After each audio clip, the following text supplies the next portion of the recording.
Hi, my name is Jen Delaney, and I'm a licensed professional counselor certified in brain spotting. And today's video is called What Could Have Been. As we heal, our hearts begin to open, they crack open, and we begin to do emotions better and allow emotions to process through us. And it's extremely painful, but it's also extremely gratifying. It's the bittersweet experience of having an open heart. And it's pretty hard to have an open heart if we've experienced complex trauma, because the people we depend on the most could be parents, caretakers, teachers, coaches. If they let us down, there are residual effects that affect inevitably our relationships, and our heart just kind of powers down.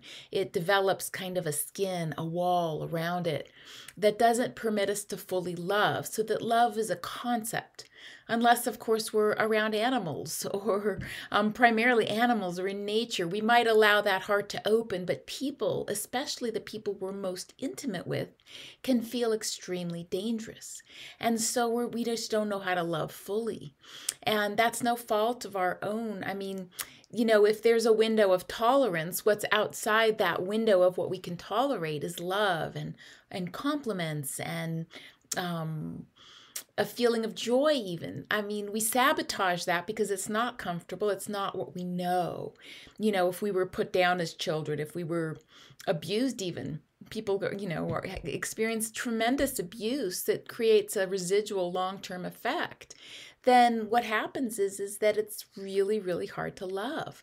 And so don't blame yourself. There's something called incidents, and that's where there's these almost spell states where we reenact what we saw our parents do. So we fall into these incidents. It's like a trance state, and it's so embedded in our physiology and deep brain that we don't even know we're in this cycle of repeating the things that we saw modeled, and so that's what complex trauma does. So eventually, as you begin to heal, you can advocate for yourself. I mean, having complex trauma is a very real thing. It's like having diabetes, and so instead of seeing it as a disorder, perceive it as a phenomenon that you're working your way through. We can always take responsibility when we have complex trauma, because there are times where fight, flight, or freeze takes over and we bite someone's head off or we overreact, and that's not who we are. That's not who our true self is. And so of course we say apologize, but if we're repeatedly apologizing, then that's an abusive relationship. So we want to be able to work on the things that are coming up for us, but also advocate, tell people I'm working through this. I am learning so much about myself, whether it's in a work environment. I'm finding that corporations are becoming more educated about what's happening for people. And so the more we advocate for ourselves, the more we advocate for getting the help that we need, then it enables everybody around us to get the help that they need, and also to feel less ashamed and to allow this vulnerability to come forward. So as we become more aware and more vulnerable, and as we advocate more, our hearts start to open again. And we can feel love. We can feel loved, and we can love others. And at the same time, that also means we grieve more deeply, because we realize what we're losing, and we realize the time we've lost. What could have been, because humans come into, we're just pure loves until we experience the world around us, and it's just too much for us.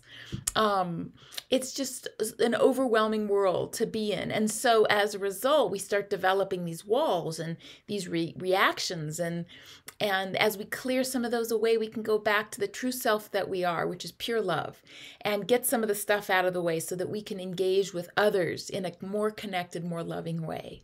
So I hope this has been helpful for you, and I wish you serenity, freedom, and joy.